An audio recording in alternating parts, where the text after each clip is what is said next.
अस्सलाम वालेकुम everyone, this is doctor Sahar Chawla right at your service. Hypothyroidism और हाइपोथायराइडिज्म दोनों के इलाज में क्या सिमिलरिटीज़ हैं, क्या की डिफरेंसेस हैं, आज हम इस पर बात करेंगे। सबसे पहले तो मैं बता दूं 90% ऑफ केसेस जो होते हैं आपके पास हाइपोथायराइडिज्म के, वो ऑटो इम्यून डिजीज होता है, यानी जिसम का इम्यून सिस्टम अपने ही खिलाफ हो गया है। हाशिमोटोस थायराइडाइटिस इसको कहा जाता है। 80% केसेस जो हाइपरथायराइडिज्म के होते हैं वो भी ऑटो इम्यून डिजीज होते हैं और उसको ग्रेव्स डिजीज कहा जाता है। अनफॉर्चुनेटली हाइपोथायराइडिज्म 8 गुना ज्यादा औरतों में कॉमन है और हाइपरथायराइडिज्म 7.5 गुना ज्यादा भी औरतों में ही कॉमन है। और ज्यादातर ये औरतों में देखा जाता है इमीडिएटली प्रेग्नेंट बच्चा डिलीवर करने के बाद, यानी जब एस्ट्रोजन हार्मोन लेवल एकदम ऊपर नीचे गया है, और मीनोपॉज के बाद अगेन जब आपके पास एस्ट्रोजन लेवल एकदम जो है वो ऊपर नीचे गया है, यानी एस्ट्रोजन, ऑटो इम्यून डिजीज और थायराइड का एक दूसरे से गहरा ताल्लुक है और उसके ट्रीटमेंट में भी आपको ध्यान रखना पड़ता है। सबसे पहले तो मैं बता दूं, अगर आप अपने थायराइड ग्लैंड का इलाज करना चाहते हैं तो आपको अपना लिवर डिटॉक्स करना बहुत ज्यादा जरूरी है।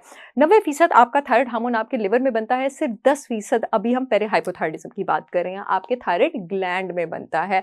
आपके पास अगर लिवर में जहरीले मादे टॉक्सिन्स, यानी आप बहुत अरसे से फॉर एग्जांपल मेडिसिन खा रहे हैं, पेन किलर्स, एनाल्जेसिक्स खा रहे हैं, एंटीबायोटिक्स खा रहे हैं, मेकअप को एक्सपोजर है जो कि मेरा अपना भी है, कॉस्मेटिक्स को एक्सपोजर है, धुआं को एक्सपोजर है, रेस्टोरेंट की केमिकल फूड्स को एक्सपोजर है, तो लिवर में अगर टॉक्सिन ज्यादा है और आप जंक फूड वगैरह फॉर एग्जाम्पल बहुत ज्यादा खाते हैं, तो जब तक लिवर से वो जहरीले मादे नहीं निकलेंगे वो अपना कोई भी फंक्शन ठीक तरह स्टार्ट नहीं करेगा, जिसमें से एक थायराइड हार्मोन बनाना भी है। और खास करके जिन लोगों के जिस्म में टॉक्सिक एस्ट्रोजन ज्यादा है, जिन खवातीन के जिस्म में, मर्दों के जिस्म में भी ज्यादा हो जाता है, और ये टॉक्सिक एस्ट्रोजन भी आपके पास इन सारे non stick, plastic, artificial chemicals, insecticides, herbicides, इन सब में भी मौजूद होता है। तो ये याद रखिए कि जो एस्ट्रोजन है ना, वो T4 को T3 पे तब्दील नहीं होने देता, यानी थायराइड हार्मोन को उसकी फाइनल फॉर्म में, जो एक्टिव वाली फॉर्म है, उसमें तब्दील नहीं होने देता। तो इस टॉक्सिक एस्ट्रोजन को लिवर से निकालना बहुत ज्यादा जरूरी है ताकि आपका थायराइड वापस आए। इसको निकालने का बहुत आसान तरीका ये है, एक बड़ी नायाब चाइनीज हर्ब होती है जिसका 0% साइड इफेक्ट है और अब मेडिकल डॉक्टर्स भी इसको बहुत प्रिस्क्राइब करते हैं, वो है मिल्क थिसल। और अगर आप इस बात पे परेशान है कि मिल्क थिसल आपने कहाँ से ऑथेंटिक लेनी है, तो मुझसे, मेरी brand holistic wisdom by Sahar Chawla से आप मिल्क थिसल पाउडर जो है वो ऑर्डर कर सकते हैं। और इसके साथ एक और चीज जो मैं आपको रिकमेंड करूंगी अपने हाइपोथायराइड के इलाज के लिए आप मुझसे ऑर्डर करें, वो है लिवर डिटॉक्स। लिवर डिटॉक्स में मैंने 9 हर्ब्स जो हैं वो शामिल की हुई हैं। उसमें मैंने त्रिफला, आंवला, अदरक, fennel seed powder, coffee, beetroot powder, moringa, काफी सारा एक कंप्लीट मैं लिवर डिटॉक्स प्रोग्राम इतनी सी बॉटल में बनाया हुआ है। आपने milk thistle powder, liver detox powder का एक एक टीस्पून सुबह खाली पेट लेना है पानी में, और उसके साथ अब जो मैं सप्लीमेंट्स बताने लगी उसका ख्याल रखना है। www.holisticwisdombysaharchavla.com पे जाकर आप मेरे प्रोडक्ट्स ऑर्डर कर सकते हैं, पूरे मिल्क में शिपमेंट हो रही है। Selenium 200 microgram daily empty stomach आपने जरूर लेना है। एक तो वो थायराइड हार्मोन को फाइनल फॉर्म में बनने में हेल्प करता है, और दूसरा सेलेनियम ग्लूटाथायोन के बाद जिस्म में सबसे स्ट्रॉन्गेस्ट एंटीऑक्सीडेंट है। ये जो जिस्म में इम्यून सिस्टम का तूफान आया हो ना, सेलेनियम उसको नेगेट करने में हेल्प करता है। Zinc supplement 20 milligram daily empty stomach. Vitamin D का ख्याल रखना है, सी फूड रखना है अपनी डाइट में।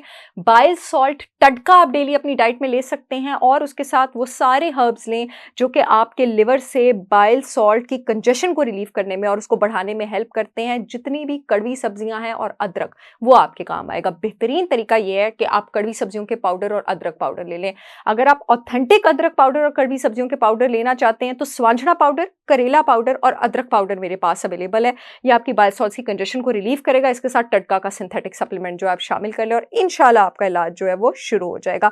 अब अगर ग्रेव्स डिजीज की बात कर लें, हाइपरथायराइडिज्म की, जो कि अगेन औरतों में ज्यादा कॉमन है, तो जिन लोगों को ग्रेव्स डिजीज होता है उन्होंने बाइल सॉल्ट नहीं लेने, ना बाइल सॉल्ट वाली हर्ब लेनी है, और उन्होंने ये ख्याल रखना है कि उनके जिस्म में इस वक्त विटामिन डी और B1 का बहुत ज्यादा इस्तेमाल हो रहा है, तो उसकी हाई सप्लीमेंटेशन लेनी है।